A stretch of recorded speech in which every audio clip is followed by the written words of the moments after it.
I love this woman. And I hate that society has made me feel that my love is defined by my monogamy. Welcome to Normalizing Non-Monogamy, the podcast where we interview incredible people from all over the world to hear their personal journeys of self-discovery through the lenses of love, sex, and relationships. Our mission is to show people that they're not alone and to inspire them to embrace their true selves so that together we can open minds and live authentically without shame. We believe everyone's story is powerful and beautiful, yet it's important to remember that everyone does life a little bit differently and that the views and opinions expressed by our guests do not necessarily reflect our own. Additionally, we aren't doctors. Please consult a medical professional for anything regarding your health that you might learn about on the show. Enjoy! Well, welcome to episode 346. We're Finn and Emma, and today we have a wonderful conversation with Michael. Michael and his wife have been exploring non-monogamy since just before they got married about 7 years ago. Beyond that, Michael is also the founder and creative director of The Play. Yeah, this is a really exciting interview, and it's a little bit different than our normal interviews as it focuses a bit less on Michael's personal journey, but rather digs into how Michael and his wife use their early experiences in exploring the play party scene in LA to craft an interactive play party experience of their own that blends performance art into a sensually curated environment that really creates a deeper connection. And as you'll see today, as Michael talks about, they really focus on it being an experience rather than your standard run-of-the-mill play party. So super excited for all of this. And yeah, can't wait to jump into it. Yeah, we're really grateful for Michael for sharing everything that he does today. And we're going to keep it short because Michael does dive into so much of this in a lot more detail. To learn more about The Play and all of Michael's work, please head over to theplay.la. Links in the show notes, which you can find in your podcast player or by going to our website, normalizingnonmonogamy.com, and click on the podcast tab. And with that, we're going to jump right into the interview for anybody who is amazing enough to be a premium subscriber. And for the rest of you, we've got a couple of really short, amazing announcements. If you're not familiar with the premium subscription, it's a way to skip these announcements up front, but still get important dates in the outro. To sign up, go to our website, normalizingnonmonogamy.com, scroll down on the homepage and sign up right there. Some of those important dates that we want to tell you about include the Week of Visibility for Non-Monogamy coming up July 15th to the 21st, 2024. And special announcement, we're doing a workshop on a free workshop, Emma. Yes, a free workshop. That's an important note. On July 17th from 5 to 7 p.m. Pacific time. So please convert to your time zone. But we would love to have you join us. It will be called, Is There a Right Way to Do Non-Monogamy? It's an amazing workshop. We've run it before and we are super excited to run it again. It's been like a year at least since we've done it. Yes. So we're stoked to get back out and be getting on the workshop circuit, if you will. Yes, I don't know. Yes. So to find out more and to sign up, you can head over to our website, which we already told you about, normalizingnonmonogamy.com. And there is a banner right at the top that has a big purpleness to it. Yes, and you can sign up right there. And you can sign up right there, or you can go over to the events tab and you can sign up there. And while you're there, you'll learn about another event we've got going on coming up here in September. And that is our community retreat coming up September 13th to the 15th, 2024. You hear us talk about our online community a lot, or like pretty much all of the time. It's because it's amazing. Not just because we love talking about it. It is amazing. And you can find out all the information to join our community on the community tab of our website. And if you want to join us in person, you can go and fill out the application on our website for the virtual community and put in there that you're interested in joining for the retreat in September.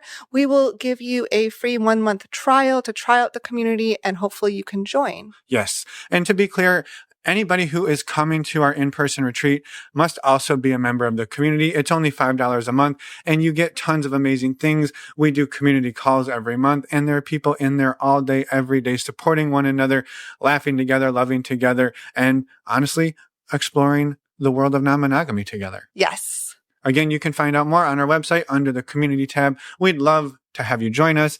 We think it's one of the most amazing places on the internet. Yes. That's why we tell you about it. All the time. And we're humble about it, which is amazing. Last but not least, our favorite way to get tested for STIs is stdcheck.com.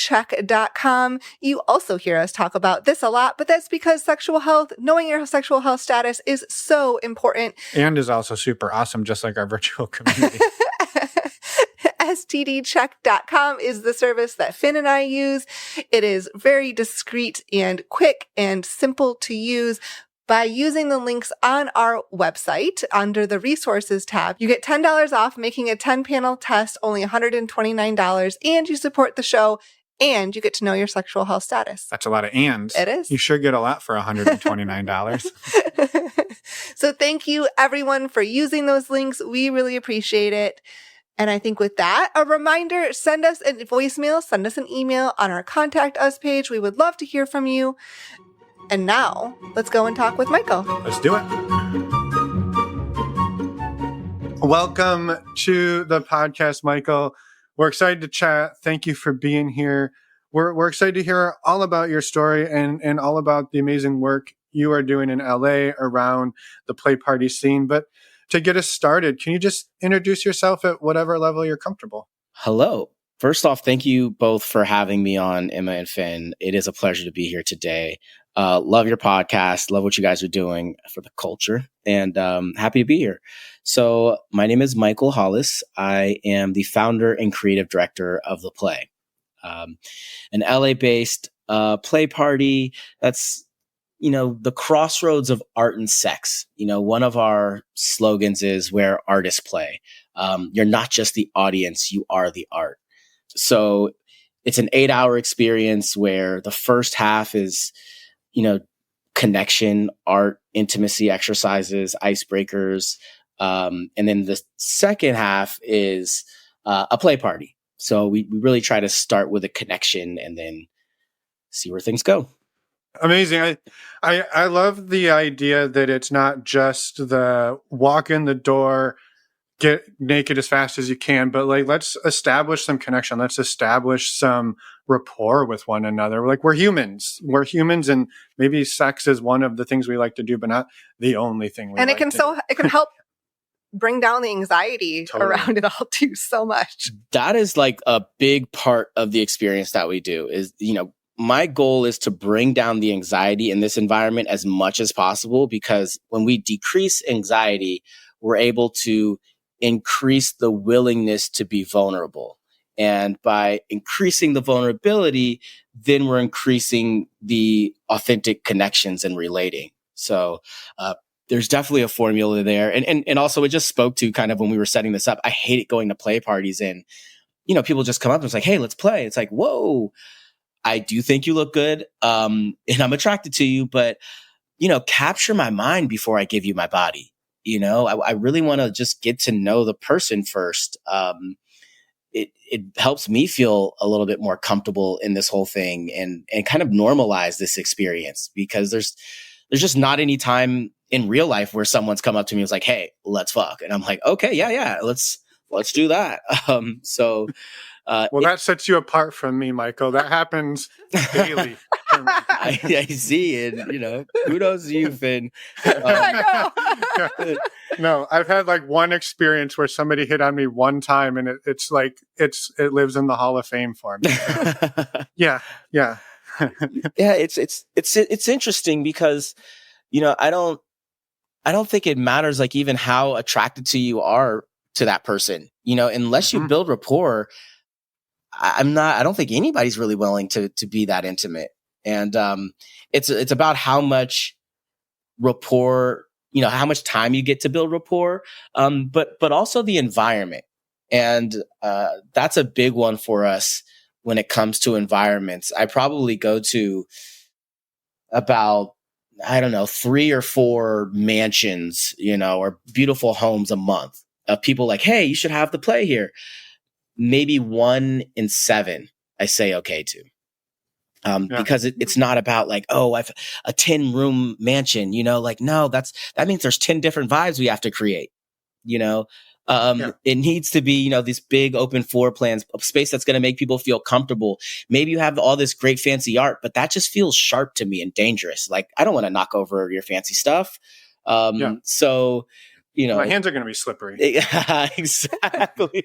We had one place that we went to, and his one rule was like, don't come on the art. And I was like, I wonder how you got that rule. Yep. Yeah, no fucking the art, please. Okay. What I really love too is like it's creating the container. It's creating the container of safety with everyone to have that experience together. And that's really that's amazing. A big part of it. So we only, we have a arrival time for our party from 8 to 10, right? At 10 p.m. we close the doors. No one is allowed after. And it's really like, I don't know if you've ever gone on a medicine journey or certain retreats, you have like this cutoff time where like, these are the people that we're journeying with. You can leave, but no one else can come in. And I think at a play party, when it comes to like decreasing the anxiety, I've been to play parties where, at 11 o'clock, a lot of people are playing and then 5 people walk in fully dressed.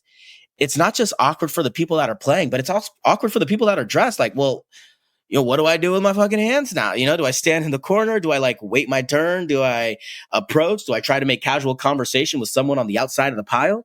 It just puts both parties in awkward situations. So a big part of this is, like you said, keeping a closed container. Yeah.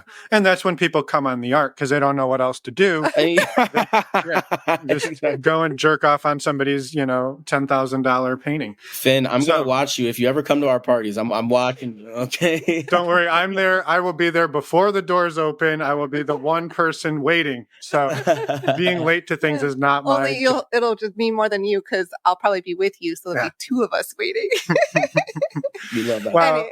Super excited for what you're building, and we'll definitely circle back and talk a little bit more about it in a few. We gave people a little teaser, but let's maybe jump back to the beginning because I imagine you didn't necessarily start your non-monogamous journey by hosting these types of elevated events. So maybe what was the catalyst for you to get into the world of play parties and non-monogamy?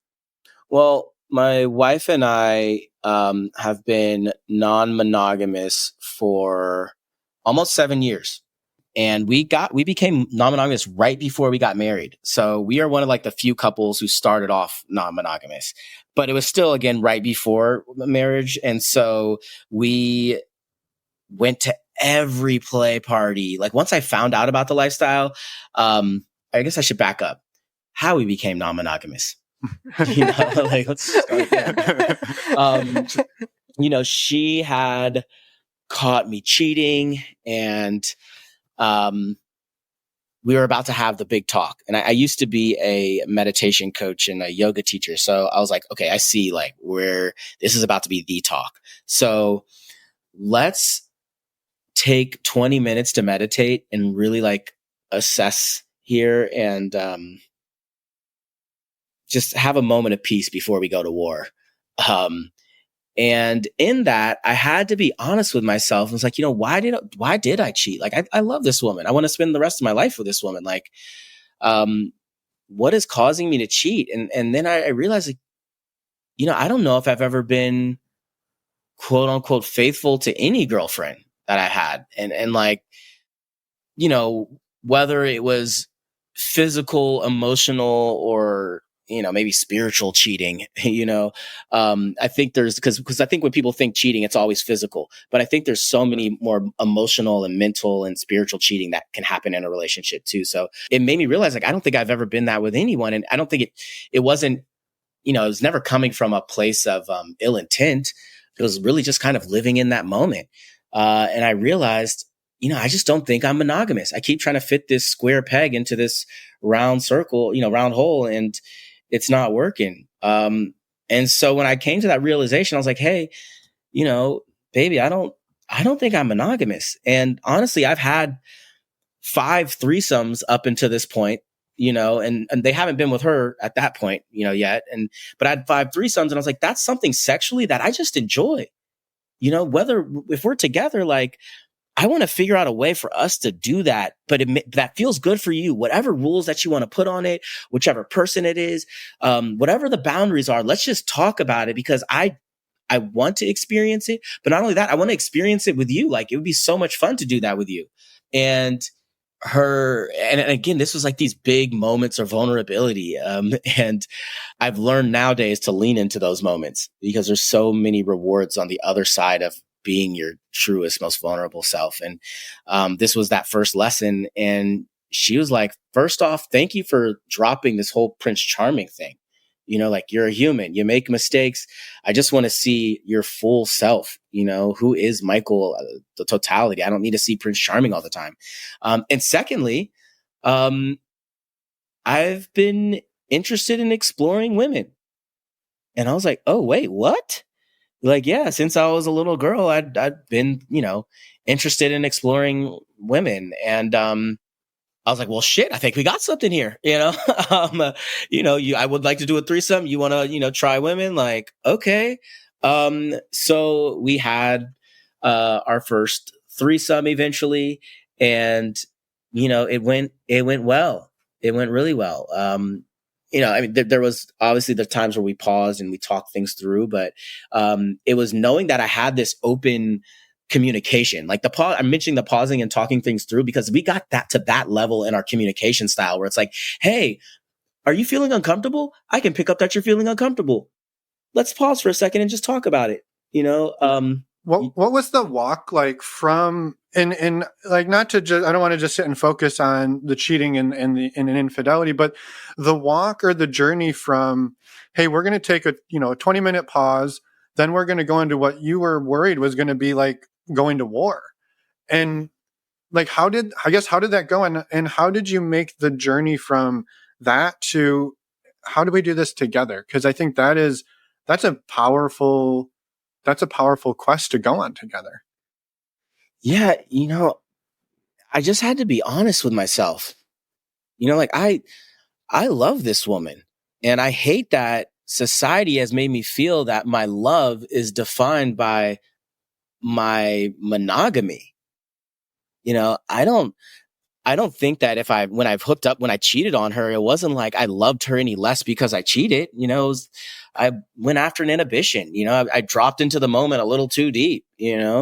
But I think it was really assessing my feelings around it, being like, okay, why did I cheat? And what, there wasn't any, like I said, there was no malice or ill intent or, a feeling like she wasn't doing something that I couldn't experience at home. I just wanted to try something else. Yeah. And I think when I explained that to her, like, hey, I love you. And I wanted, I don't want anything to change with our relationship, really trying to assess where that cheating came from and talking it through to her and, here's the text messages. Here's how it happened. Here's why it happened.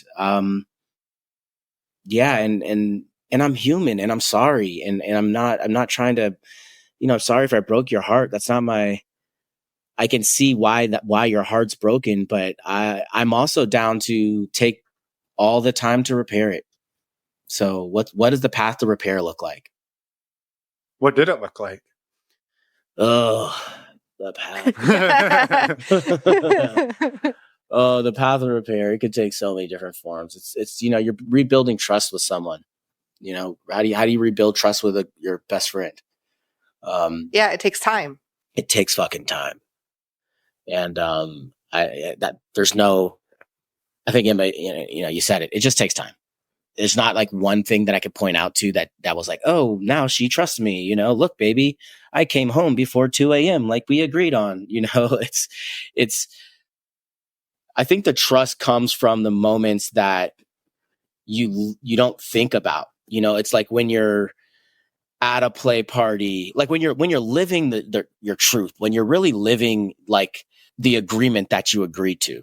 Right. So if you're saying, hey, we're going to communicate more. So then I come up to her at a play party being like, hey, baby, I am really feeling this person. Is it okay if we make out? Like, oh, I can't believe you're asking me to just make out. Like, and like, that's one of those things where I'm not saying, hey, baby, trust me. I'm just like, because we're at this level of communication and I want you to trust me and we have this trusting relationship and we've talked about communication. Here's just how I naturally communicate with you. So then we're doing these things that aren't for show. It's just genuine, Like, I learned from my lesson.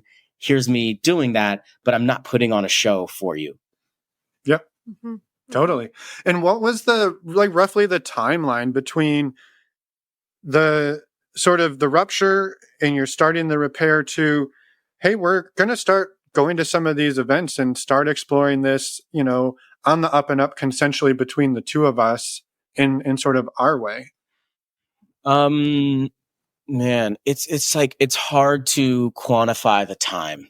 There's just so many things that do I think she fully trusts me by the time we went to our first play party? No. No. I think part of me gaining the trust is us having a successful experience at that play party. Totally. So I don't know, Finn, did you want to clarify that?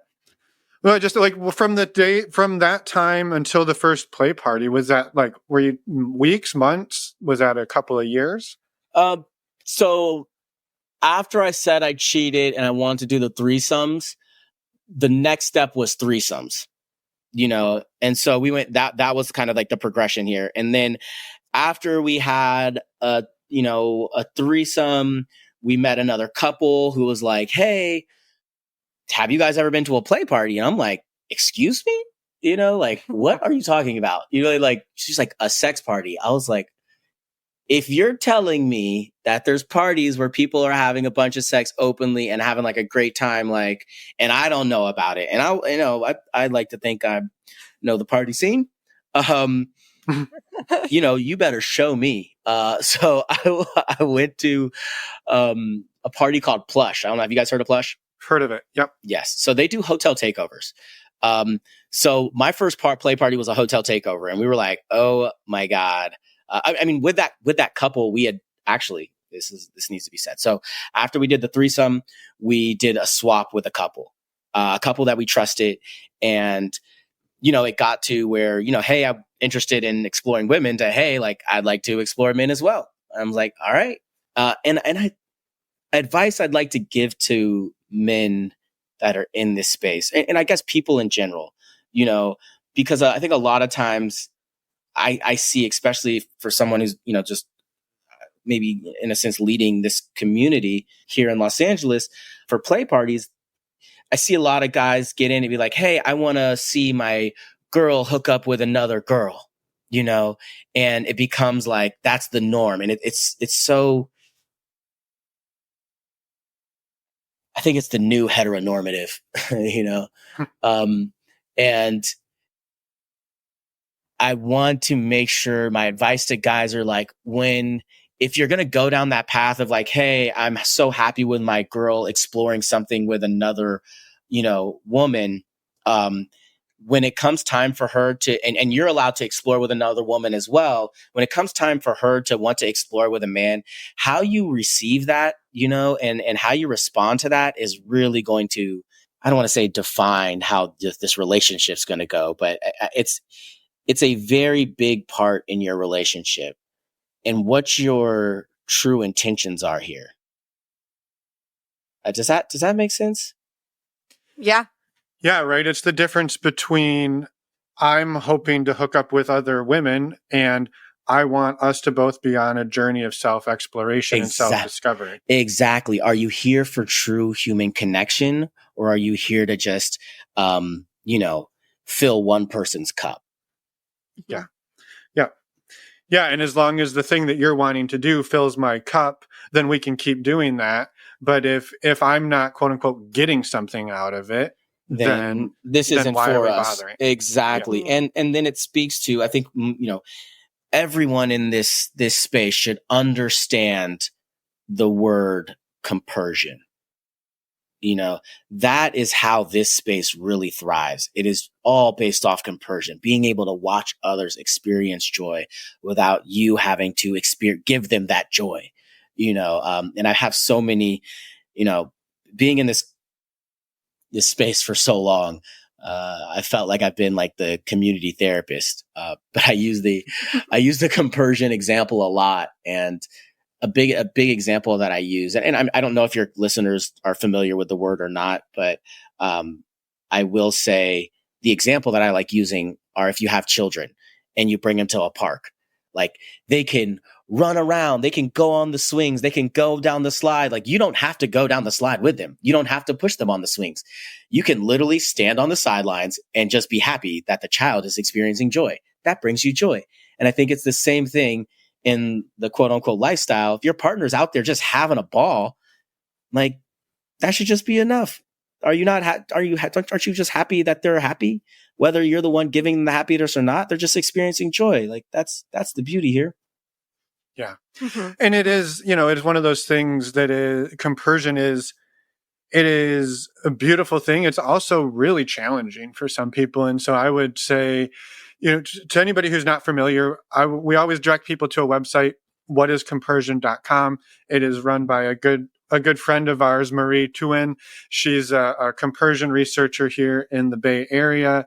I will also direct people to a recent episode of Libby Sinback's podcast, Making Polyamory Work, where she interviews Marie and they nerd out on compersion for about an hour. And it's an absolutely amazing conversation. So links will be in the show notes for anyone listening and driving. So yes. But those are just a few resources. And I think, maybe my only caveat on compersion would be if you don't feel it, you're not a failure. I would like people to take that message away. Ooh. That you can still navigate non-monogamy and you can even still act compersively even when you don't necessarily feel it. So those are my only. Sometimes getting to a state of neutral is like, that's okay. That's a great goal. If that's where you're at, that's okay. That is a great goal. Yeah. I also talk about jealousy as well. A lot of people think some people in this space are like, oh, well, we don't get jealous anymore. And I just laugh every time I hear it because jealousy is a normal human emotion. Like, thank God we get to experience jealousy. What a blessing to even experience the emotion. I hate being like, oh, I don't have an ego anymore. Like, it is so beautiful to experience an ego, yes, to understand. I think the cool part about ego is like, sometimes you just need it. Maybe you've, if there's a challenge, hey, you're running and you want to finish that last mile, like your ego is the one that's pushing you to finish, but knowing when the ego is driving is like the true awareness.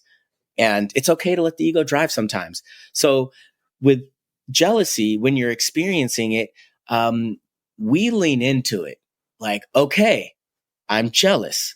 And we do with my wife and I, we have this thing called reclamation sex. Reclamation is the best. Reclamation is not the opposite, but this is what the jealousy breeds. Like if you're feeling jealous, okay, you're jealous.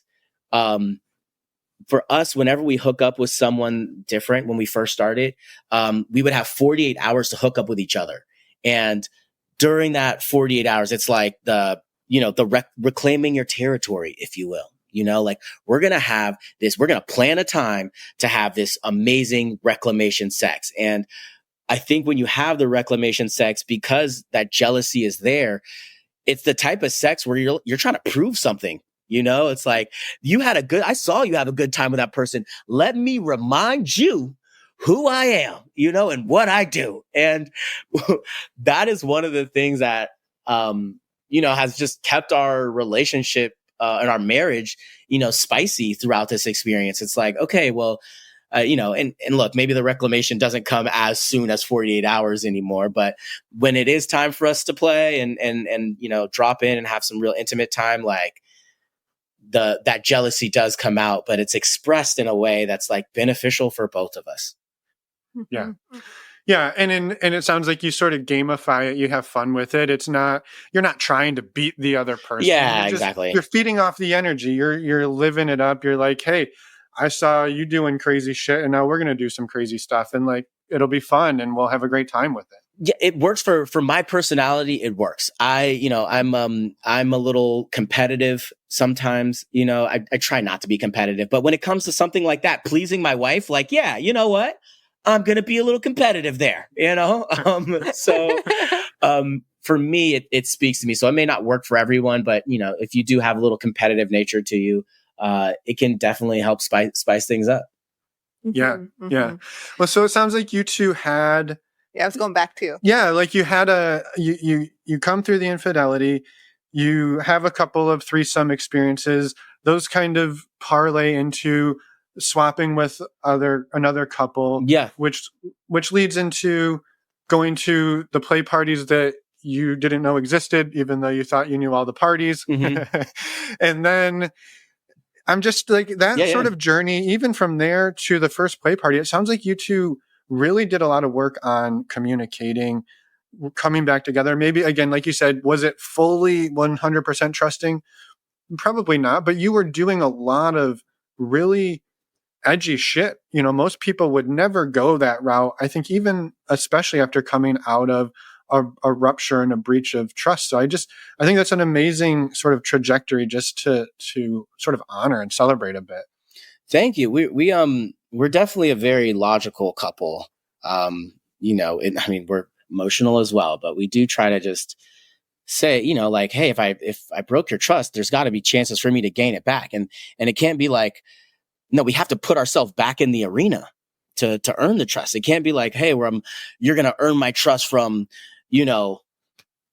coming home with your boys early, like put me back in the arena where I can be tempted to, break your trust. And that's going to be actually the part where we're going to get the most done, to where, okay, hey, I say, I'd like to just go kiss this woman, and I go kiss her, and that's all we did. And I come back. So you can see, like, boom, boom, boom. And maybe she has a relationship with one of the people that I hook up with, and she can ask that person, hey, what did you guys do?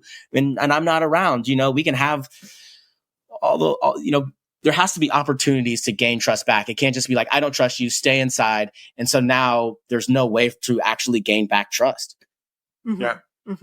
And it sounds like you did enough of that to get to the parties and to that scene. So we went to a bunch of parties, and, they just were not the vibe we were looking for. Oh man, how do I say this? Okay, there's a lot of things. One, I am a Black man in this space.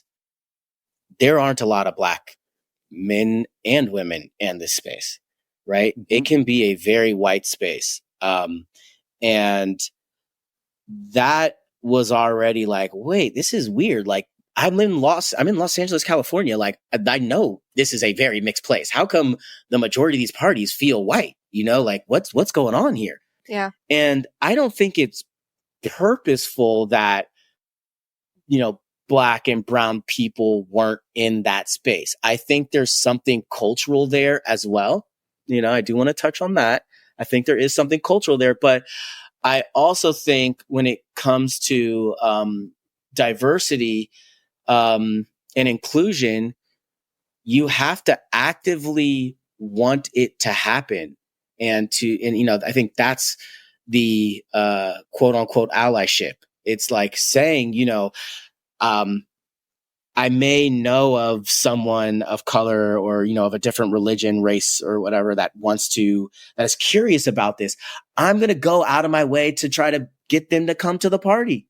Maybe I take a little bit more time on their interview, maybe, whatever it is, like maybe I go have dinner with that person and like sit down. I was like, hey, what's really holding you back? Because once you get a few, what we've seen is like, once you start having, a more diverse population, like they spread it amongst their friends. And then, you're starting to get more people, and you don't have to do as much work to get, someone diverse into your community. But at starting off, you kind of do have to, what's the thing that they did like back in like the 60s, to get more diversity in the workplace? Affirmative action. Okay. Affirmative action. We've got to have affirmative action at these play parties. You heard it here first. But seriously, that's part. Diversity was a big part for me. I was like, okay, I don't. I used to hear women be like, "Oh my goodness, I can't wait to feel your BBC." I was like, okay, I appreciate that compliment because I see there's a compliment in there. However, it's like, I don't want to be objectified at this party. Like, I'm not trying to just be somebody's BBC fantasy. I'd like to just, connect with you and have this, I don't want to be that object. And I think a lot of times people of different races get objectified in these spaces because they're the only one in that space. And then it drives them away because like, well, shit, I went to that party and it's like, I was just fantasized on. So when you have multiple people there of different races, they don't feel as objectified. Yeah, I was going to say it kind of comes down to objectification, right? It's just like when there's more people. Or fetishized too, right? Yeah, fetishized. yeah. That's the word I'm looking for. Fetishized, yes. Well, even like where the party is, like this is, for let's say white women to hook up with black men. Like we've seen those parties as well, right? And okay, you've now increased the number, you've increased the diversity, I suppose, but you've done so in a bit of a. Now I don't want to say the phrase backdoor way, but you kind of, you kind of snuck your way into it. So I can see that's, not necessarily an ideal way to solve that problem. So diversity was a big one. But I think the biggest driving factor for us when we were going to this play parties that really surprised us was like, nobody's testing. This was just mind blowing to us. All of these play parties claim to be safe spaces. They love throwing this term out. Like, we're a safe space because the people that come to our party say we're a safe space. Okay, cool. What documentation do we have to start like affirming a safe space? And for us, we go to these parties and like, when you go to your friends' events, where it's a private one, sometimes they'll be like, hey, everybody get tested before we hang out. Like, I've seen that before, but parties that you're purchasing a ticket to, they don't do it. And it's just like, why not? Is it the extra work that you have to do to, make sure that everybody has the results and everybody's negative? You're going to do this whole on the website. It talks about, safety in this space and consent and the codes of conducts. But you guys, we're doing, there is a danger here of potential, transferring disease and infections. So that was a big one for us, is that if we're going to host a party, we're going to require everybody to be tested. Now, what do we test for? Right. That's a big question. I'm glad we're going to go down this road, because I think there's so much stigma around this that I would love to hear sort of how you approach it. So the things that we test for at the play are gonorrhea, syphilis, chlamydia, HIV. All things, like you can get prepped for HIV. You can, and then for chlamydia, gonorrhea, syphilis, you go and get a shot or what have you to be able to fix it. Now, HSV-1 and HSV-2. Statistically, like 70% of Los Angeles has it. If people do have HSV-1 or HSV-2, we just ask them to have the conversation with people new who they hook up with. It's also a lot harder to get tested for. It's a lot harder to get tested for. AHF, one of my favorite testing places out here, they stopped testing for it because they were tired of having the conversation with people about, okay, you got this. And then they feel like their fucking life is over. And it's like, it's just not. And if you're taking the medicine and you don't have any sores, then it's like a 1%, transfer rate, if that. And if you're wearing, condoms and everything, then it's still the contraceptive rate. So we still require condoms in our space. Unless you're fluidly bonded with someone, then okay. But that's kind of our whole HSV-1 spiel. And it's longer than that, but we don't have all that time. So no, it's good. And I really appreciate that it's not perpetuating that stigma, right? That it's sort of hey, we just acknowledge that it's out there. We acknowledge that there's a good chance that a large percentage of the people here are carriers, or right. And that is basically an acceptable risk. And we ask you to mitigate that with conversation. I'm curious too, on the HIV side of things. So the idea there would be, right, if people are I guess technically HIV positive, but they are under treatment in such a way that their viral load is undetectable, right? They would still test come back as a sort of a negative test, still be able to come and still be able to participate. So you're not necessarily excluding or furthering the stigma there either, right? This is an inclusive policy, not an exclusive policy. Exactly. For the one, especially when it comes to HIV, just show us that you're doing something towards, making sure you're not going to be a risk at the party. Yeah, right? Transmission mitigation, right? Transmission mitigation. Thank you for the phrasing. Exactly. Transmission mitigation is exactly what we're trying to do here. And remember though, and this is what I tell the team, don't forget, we're still the only ones doing it. Yeah. So guys, there's a little bit of, we can, with certain cases, there's one-off cases where there's certain situational things that happen, right? Our goal, I have to remind people sometimes that if 99% of the party has negative test and that one person has that one situation, we still are trailblazing, right?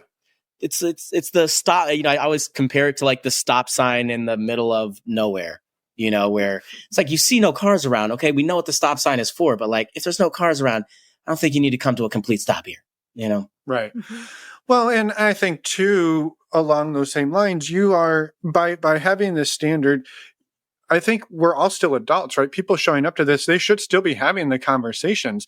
Here's what I'm interested in. Here's what I'm not interested in. Here's my testing. Here's we should still be having the conversations. Just because somebody tested at the door doesn't mean you just don't have the safer sex conversation anymore. Well, yeah, exactly. It's a difficult conversation to have for some. Totally. I think because we're making our whole policy is that we test. That's our number one pillar.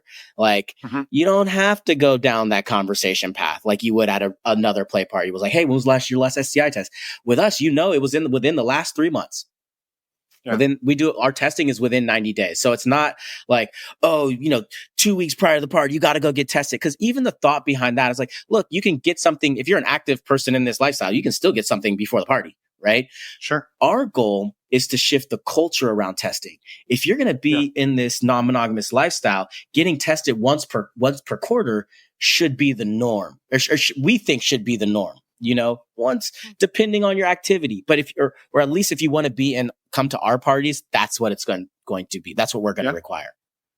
Yeah. I'm curious on sort of, right, anybody who got into the culture enough, into the scene enough to launch off this dedicated to build your own thing. Mm-hmm. I'm curious what for you and your wife, what has sort of, clearly it's had a big impact on you, and I'm curious how it has impacted your relationship, even up until the point where you did decide hey, we're going to do this, we're going to do it better, we're going to take it to another level. But I have to imagine somewhere along that way, you were really seeing the benefits from this, or you wouldn't have been motivated to drive hard to fix what was broken. Yeah, when it is the most beautiful thing I've ever witnessed, these parties, and what we're doing at these parties. This is my purpose. This is my dharma. This is what I will be doing until the wheels fall off. The feedback that we get from people, this has been the most transformative experience of my life. This is, helped heal some trauma that I've been going through. People have sent us Bible verses after. And the reason they're doing that is because we're changing how play parties flow. You'll hear me say this all the time, but we are going to shift the culture of play parties so that it becomes a rewarding experience, whether you play or not, right? You're not, some people think people go to play parties for the sex. Having done this for a while, I can see that people come for the pillow talk, right? They come because they want to be in a space where they can be comfortable and vulnerable. And if a connection happens from there, that's physical, great. But the connection that happens, that's more, the conversation that you get to have in that space. Like I'm butt naked having a conversation with someone about like, how do I be a third in a threesome? Like that was a huge conversation that I had there. That was an awesome experience. Then after that, we made out, like, great. But what we're doing with the play is we're going to give you the tools to be successful in this space, right? So a good comparison is I'll just use a sports example. It's like a basketball player that wants to play baseball, right? They're still an athlete, right? But they're going to this completely different arena. So will they get a hit? Sure. Will they get a catch? Possibly. But do they know the batter has 3 strikes? Do they know any of the third baseman signs? All of these rules that go around playing baseball, they don't actually know. So when you ask people that have come from the nightlife of going to clubs and going to bars, and those kind of social scenes to come to a play party, it's just like that basketball player playing baseball. Like, yeah, you may get there. Yeah, sure. You may hook up with somebody, but do you understand how to accept a no? Do you understand what a fuck yes looks like? Do you know when to have the boundaries conversation? So at our parties, we tell people during our interview process, because that's another big part of this. We do what makes us unique as well is we do one-on-one interviews with every single person that wants to attend our party. And during that party, during that interview, we're asking about their experience in the lifestyle. We're asking them to say their boundaries out loud. We're asking them, what interests them in this space? Like, what's their intentions behind coming here? We're able to see the couple and how they interact. Like, is he dragging you to this? Is she like super adamant about this and you are scared out of your mind? Like, this may not be for you because we're seeing the body language and everything here. But the big thing that we do during that interview is that we're going to start giving you the tools to be successful in this environment. So one of the things we do at our party is, so part of the interview is that we walk people through the night, like hour by hour, this is what's going to happen. So instead of you coming into the play party being like, okay, I'm here. What do I do with my hands? Like, do I go talk over there? Like, no. We've got a nice little flow for you. Hour by hour, we got something for you before we let you loose. So when you arrive at our party, we're going to have, our bag check, coat check, phone check. We're going to take your phone away. That's a big thing that we do at this space. Like, if you want to be present and you're asking to be this vulnerable with someone, we're not going to have phones around, because we also have to decrease the level of anxiety in the space. By having a phone there, I'm sure you guys been to a play party before where like somebody's phone goes off 4 times. You have to check it, right? You check it, it's a text, and then somebody that's in a pile looks up and you guys make eye contact and they're like, what the fuck is going on? Did you just take a picture? It's like, no, I didn't take a picture. It's like, how do you know they didn't take a picture? You saw their phone. Like, all these things happen with people. So we decrease the anxiety by taking away the phones.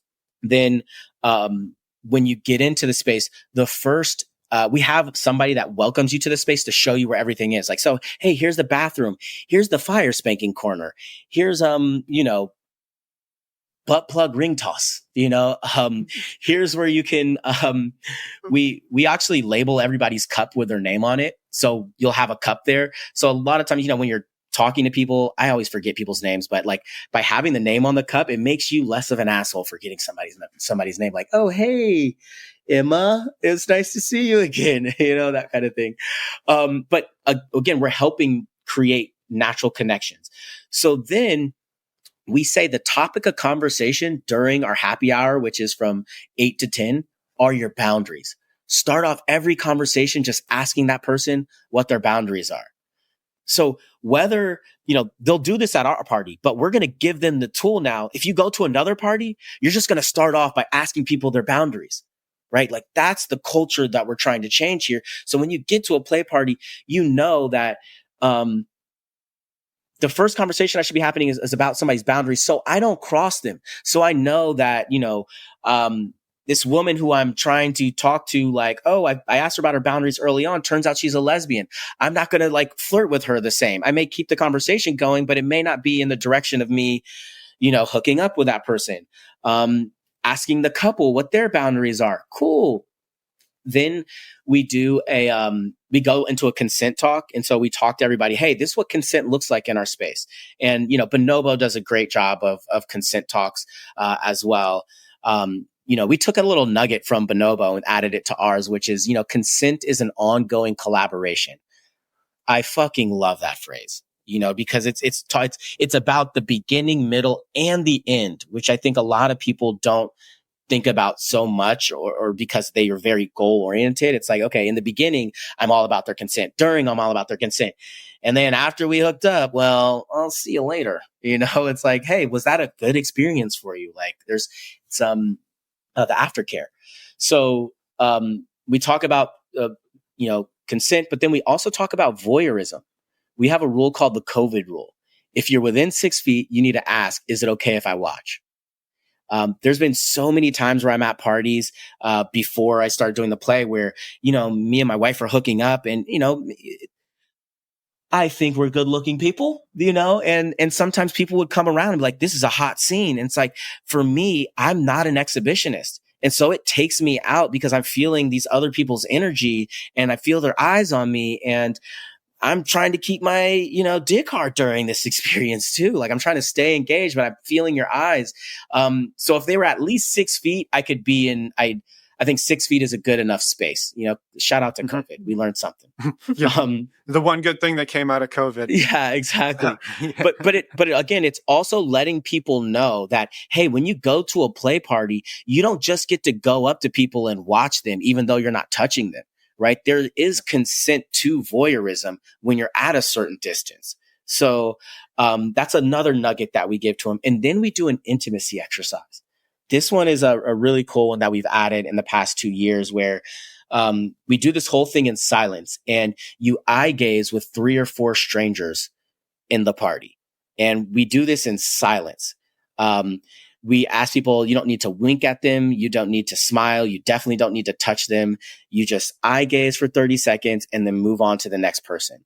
We have to create opportunity for verbal and nonverbal connection. Not everybody's good with their words. And even people that are good with their words, sometimes in this environment, they're not good with their words, so sometimes just being able to stare into someone's eyes says so much. I mean, they're the windows to the soul. I don't want to be corny here, but you guys know eye gazing can be super powerful. Totally. Now on the last, and then also it gives you a chance to get a little FaceTime maybe with that person that you're into, without having to like come up with some cheeky line, like, hey, I like your hair. Like, does that mean you want to fuck me? I don't know. So, you're getting this FaceTime and hopefully in one of those 4 people that you eye gaze with, maybe one of them you're potentially interested in. So then on the 4th person, you exchange your dibs, your desires, intentions, and boundaries for the night. This is a big one for that we came up with for the play where the dibs are it starts with your desires. We almost did bids, which is your boundaries, intentions, and desires, but like bidding on people, not really a fan of that as a Black man. It's fair enough. Yeah, right? Yeah. We'll do dibs. But also, starting off with a desire. Right? Let's start the conversation off with a desire. And the desire should be something sensual or sexual that you want to experience here. Like we're at a sex party. What do you want to experience here? How many times do you say out loud to someone at a sex party what you want to experience? It's almost rare when you think about it. Like, do you get what you want to experience? Desire? Sometimes. But how often are we just telling one other person, you know what? I want to experience, 2 women sucking my dick at the same time, like I'm there, I said it, and it's a good way to speak what you want into existence. And now you have somebody to where, let Emma, we're eye gazing and you say, you know what? I want to be tied up. I want to experience shibari. I'm like, well, look, I'm not the shibari guy, but like, I know the shibari guy. Or if I see some guy doing rope tying, I can be like, hey, Emma, remember you said you desire this? Like, here's the guy, Emma, Robert, Emma, you kind of have somebody that's like, conspiring, to help your fantasy come true. And then after that, your intention and just like, what is your intention for being here tonight? What's up? Was it for a connection, to experience something new with your partner? Like whatever it is, like share it with somebody. And then lastly, your boundary. Now, I know we had that boundaries conversation that happened at the first 2 hours of the party. But let's say, you got there at like 9:30, you didn't get that time, or maybe you were just, playing Truth or Dare Jenga, whatever, you got caught up in a game or something. No matter what, at our party, you are going to say your boundary out loud to at least one person. And for newer couples, this can be super powerful because it can ground you back in the experience where like this can be super overwhelming. You're seeing people walking around in an open space for the first time naked. Like, oh my God, I want to do this. I want to do that. Like when you say that boundary aloud, like, oh wait, that's right. Like we're only hooking up with each other tonight and we may kiss somebody else. Great. Let me remind myself of that. So it's a great reminder before the party gets started. But these are some of the things that we're doing to help shift the culture, to say, hey, here's some great conversations to have with people prior to you trying to get physical with them. Yeah. Yeah. I love it. That's fantastic. And I think what comes through so strong, Michael, is like passion. I was just going to say your passion. That's what I was going to say too. Right. Because it does. There's no shortage of parties out there. There's no shortage of play parties. There's no shortage of hotel takeovers and clubs and all of that. But having like true passion, truly passionate and dedicated, not just to the fun of it, but understanding that the true, I think, to my opinion, the true fun and the true intimacy isn't even really the sex. It is all of the ways that we can create depth. So when and if sex does happen, it is on a level that you've maybe never experienced. Yeah. Right? Intimacy and sex are not the same thing. And that's why, there's a lot of play parties out there and there's only a few that are trying to build community. Mm-hmm. There's some that are like, hey, how can we get in this room tonight? I don't like the parties that are like, oh, this is couples and single women. Like, wow, how the patriarchy is really running strong here. Now, I understand there's got to be certain ratios. I get that, but there's other ways. There's other ways to execute it without saying that, right? Yeah. So now the beauty of this thing now is when we add the art to it, because I think like creative energy and sexual energy are like one and the same. They come from like that same place. And so instead of having these performances, the people who attend our party are the performers. They submit their fantasy to us. And I come from television and film and, I have a production background. So you submit your fantasy and then we'll just make it come true. Like, let's say, okay, one we're doing this weekend because, by the time this comes out, this party will have been over. Yep. But, she is a rope bunny and she ties with, she wants to tie with a certain rigger. And so but she wanted to do something like elegant, but she also wanted to do something with like, that was interactive with the crowd. And I was like, okay, perfect. Let me, as the creative director, I love this. Like, yes. Okay. So you want it to be interactive, but you also want to be suspended and like, you want, to be tied up in front of everybody. Okay. Let's do it. And it needs to be like in a 5-minute container. So what we're going to have happen is like, she's going to be, to get the tie going, it takes like 30 minutes, to really get a good tie. So she's just going to be being tied up in the corner of the party for like 30 minutes. People are just going to walk by and it's going to be cool that she's getting tied. Then when her performance comes on, she's going to go over to the rig and he's going to start suspending her.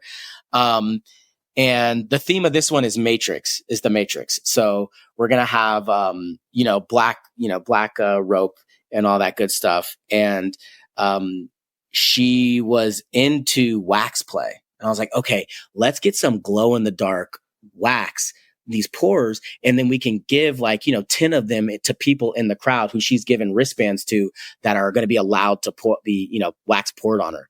So she's giving consent to. So now we have this performance where she's going to be suspended, and 10 people in the crowd that she's giving consent to are going to come up and pour wax on her to create this amazing art piece while we have one of LA's top violinists playing in the background to add that like classiness factor that she was looking for. So now she's experiencing her fantasy. We're getting to create art together. People are enjoying it. But when it's done, whether like, it's a good performance or not, right? We're holding space for someone's fantasy. So that's the beauty here. The beauty is that when she's done, we get to talk to her about what did that feel like, Yeah. Tell me how long have you been being tied up? And now you're creating an authentic, moment that everybody connected on. Right. So now we all have something in common that we can all talk about, and we're not talking about ourselves anymore. We're talking about art, and there's no wrong perspective.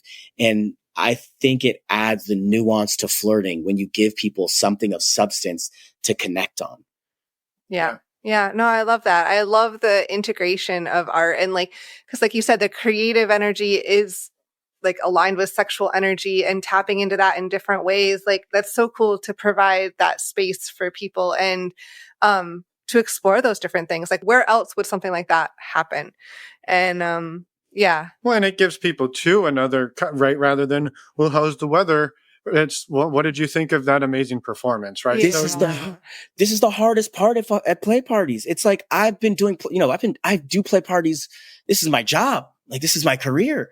And I'll go to a play party and like, I don't know what the fuck to talk about, and like, It's so weird just complimenting people on their look, right? Like, I don't want to be that person. Like, I want to let's talk, but then I don't want to talk politics, especially not right now.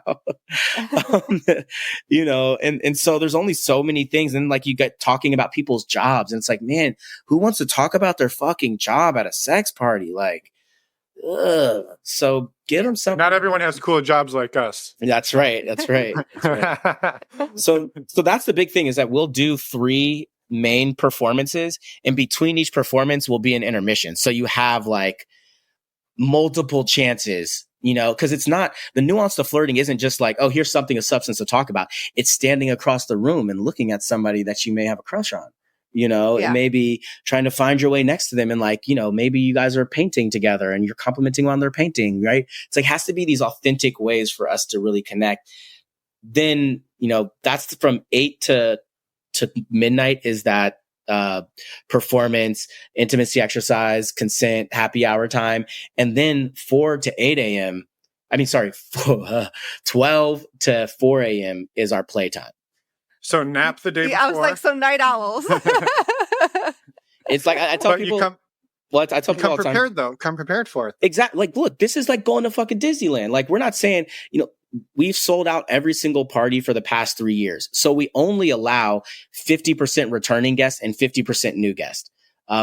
This is another big thing. I'm sure you guys have been to play parties where it's like, okay, it's the same people every time, right? And when it becomes the same people every time, politics form, naturally, right? And like, so yes, there's 30 people in this room, but let's be honest, there's only 2 people that you can actually play with, right? Because we've been playing together for so long and things have changed and blah, blah, blah, blah, blah, right? So by making it the 50-50, it's like, one, you're not going to be the new person that comes to this party. 50% are also new to this experience. So you're not the outcast, or you're feeling like fresh meat when you walk in. And then for the returning guest, like if you've come to the play 2 or 3 times in a row, we're going to be like, hey, take a break, right? Like, let's let somebody else experience this. Get some new creativity in there. Amazing. Yeah. And that way you also make it like so that you have a reasonable number of people for whatever space you're in too. Exactly. We always like, if the space can hold 200, then we'll do like 120 person party, right?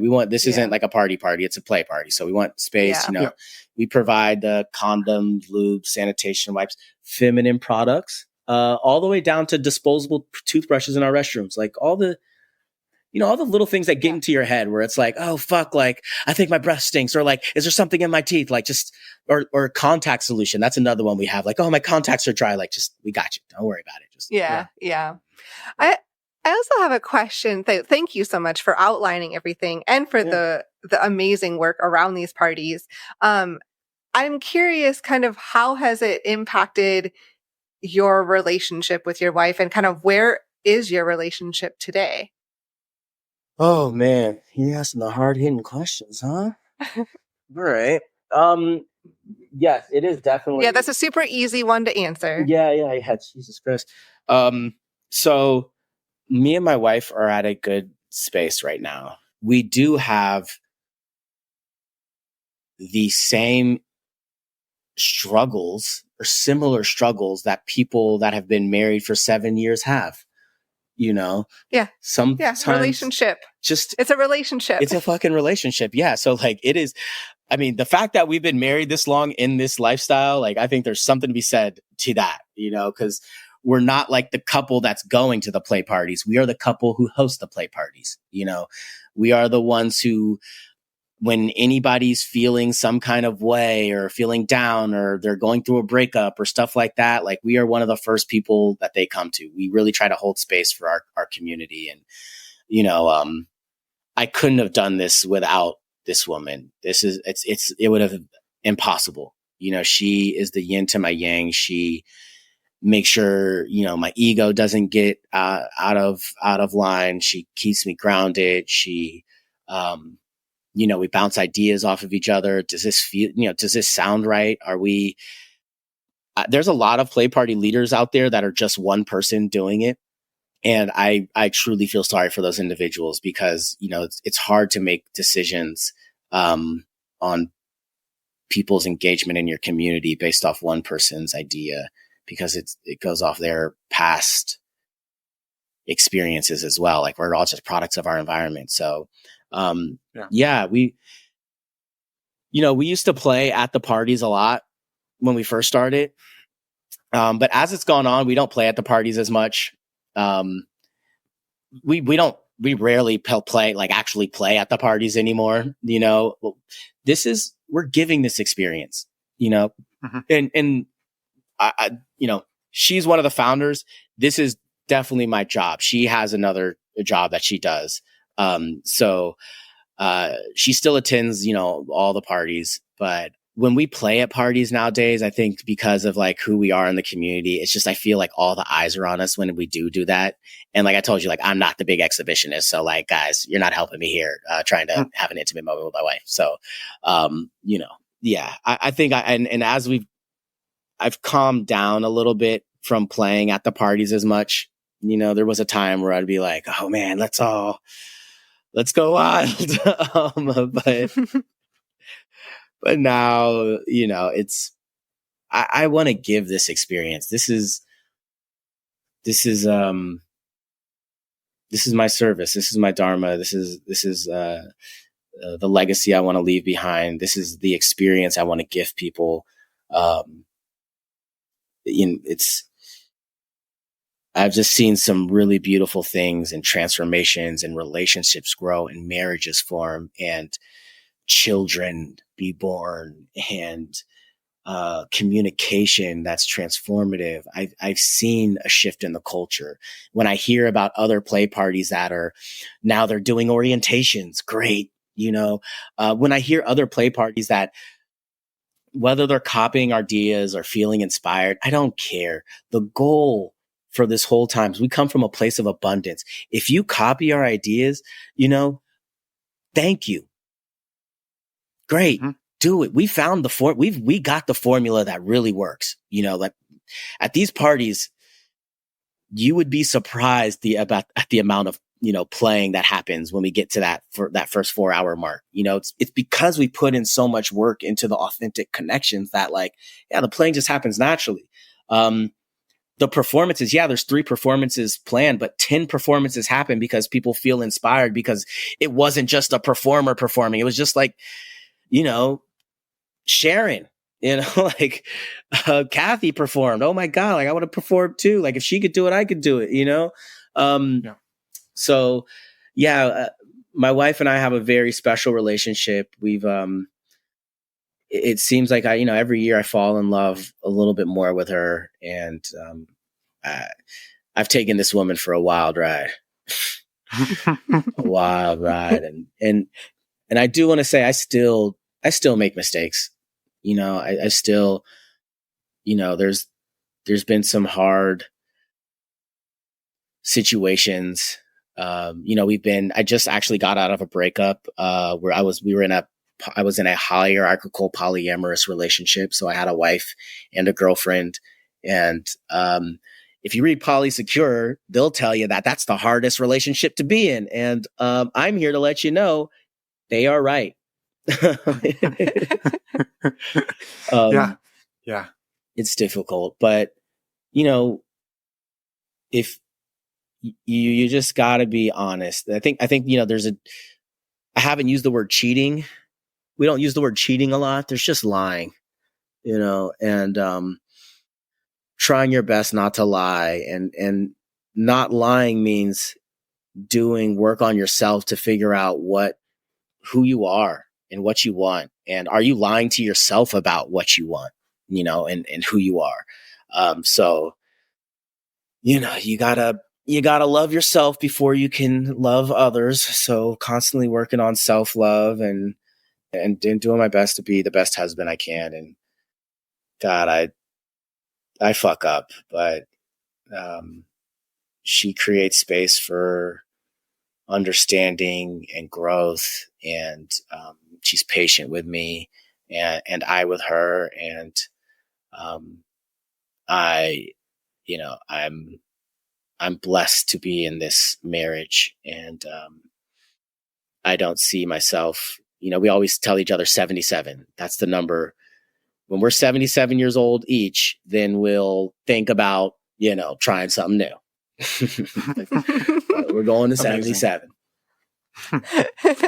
Perfect. Well, very grateful to you, Michael, for coming on, for sharing a bit of your story, for sharing a lot about the culture that you're creating, not trying to create, but have created, which I think is incredible. And we're excited to get that out there and help inspire others who are trying to do the same. And I hope there are people listening who are taking notes furiously and will be rewinding and taking more notes. So thank you for that. Very much.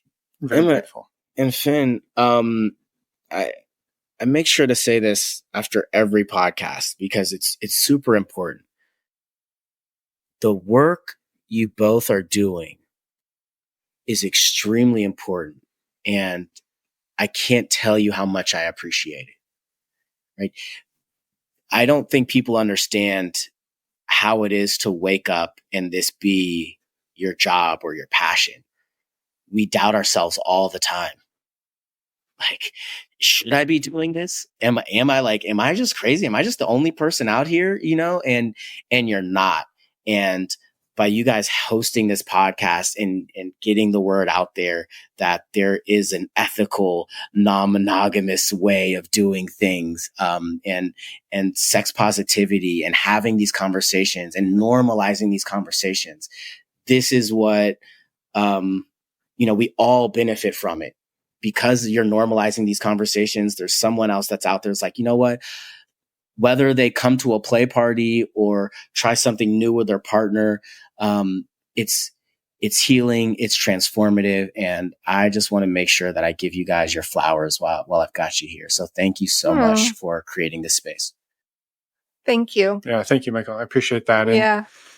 And one of the things that we thrive on, no secret to anybody listening, is community. And, hearing that you're not just building a party, you're building a community. Mm-hmm. That's what we're building. And truly what we're doing here is right. We're building the community of community gatherers. And there's incredible power in that. So grateful to have so you much community in our circle, the meta community. Yeah. Well, shameless plug. We just released an app, the Play Network. So if you want to, I'm going to give you guys a free subscription, but if anybody else wants to join our little community and see what we do. And I think that's the other thing what others separates us is that we create art at our parties.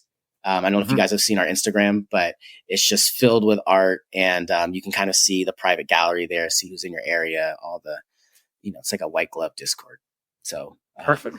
Cool. yeah, I love it. Thank you for that. And definitely we'll put, for anybody listening, there will be links in the show notes Perfect. to all of the ways they can find all of the things you've been talking about today. So Awesome. Thank you, Michael, for being here and for doing the hard work. Because like you said, you wake up in a vacuum a lot of days looking around going, well, there's a whole lot of people out there creating a whole lot of things that they get to brag about. And I'm over here like trying to keep it secret, but make it public, but make it secret and make it public and make it secret. And it's a hard dance. We'll talk about this next time, but I'm literally in the middle of telling my parents. Like, I've told one parent, and I still have to tell sisters and siblings and cousins, and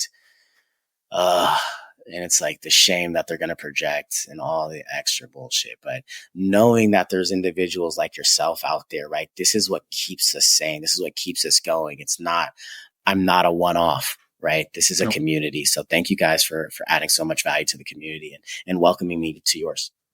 Absolutely. Well, with that, enjoy the hopefully sunny Los Angeles weather. It is cold and rainy up here in the Bay. And good luck as you continue to tell people too. It's not an easy journey. And I want to acknowledge that and wish you luck. Thank you. Thank you very much. Thank you for everything. All right. I'll see you both later. And we're back. Nailed I think it. that was perfect harmony. What do you think? Yes. Yeah? We could do it like 4 times and I'll layer it. It'll be beautiful. Okay. Anyway, not going to do that. That's Thank too much you. work. Huge thank you to Michael for coming on the show. We should have done an And We're Back with Michael. Yes. A 3-part harmony. Next time. All right. Yes. Again, thank you, Michael, for coming on and for all of the amazing work you do. Again, a reminder to anybody who is interested in checking out the incredible experience that they are creating down in LA, head over to theplay.la or check out the links in our podcast show notes, either in your podcast player down below or on our website, normalizingnonmonogamy.com. Click on the podcast app where you get to see more than just links. You get to see photos of many of our guests, plus links to anything anybody has ever talked about on our podcast. And, just amazing, cool shit. Amazing web design from an electrical engineer who doesn't know anything about design. So lots of cool shit. You get it all. You also get those links to save $10 on STD Check. I mean, it's a great place to hang out. While you're there, you can also check out the week of visibility for non-monogamy coming up July 15th to the 21st. We are hosting a free workshop on July 17th. And on our website, you can find a banner to sign up right at the top for that free workshop. And the other dates we wanted to remind you about, over on the community tab, you can read all about our online community. And we have an upcoming community in-person retreat, September 13th to the 15th. All of the information is right there. It's a hell of a website, Emma. I know. That was a lot. It's a lot. Next week, actually, later this week. Hey, it's a special week. It is. We have a Friday episode for you. Yes, Miche and I. Miche, who you may remember from last month's Ask Us Anything, or we interviewed Miche a while back, somewhere in the mid-200s. Links will be in the show notes because I don't remember off the top of my head. But Miche is an amazing therapist and life coach and relationship coach, and she joins me once a month to answer your questions, community questions from the wide world of non-monogamy, and we're doing that on Friday. We've got a couple of amazing questions. One about penises, Emma. Letting you know. I know. And one about being in a quad and swinging at the same time. Awesome. So it's full of amazing stuff. We say penis a lot. We also use the term meat popsicle. Awesome. Yeah. I'm excited to listen. That episode, listeners, will be coming out this coming Friday, so stay tuned. And then next Wednesday. Did you have more on that? No, I think we just leave it at meat popsicle. Got it. By the way, not a term we coined. That came from a community member contribution to getting some anecdotal evidence about the question. I love it. Yeah. I love it. Next week, we also have an interview for you. It will be with Kathy, and a lovely human being that we're really excited to get out there. Yeah, amazing. Kathy is one of our community members. Yes. So if you want to know the high quality caliber of community members we have, Kathy's it. Last week's episode was too. Last week's episode also at Taylor and Curran. Yeah. Both members of the community as of today. Woohoo! Woohoo! All right. We'll see everybody on Friday, and then we'll see you again next week. We hope you're staying cool out there in your heat dome. Yeah? I think that's it. That's it. All right. Bye, everyone. Thanks for listening.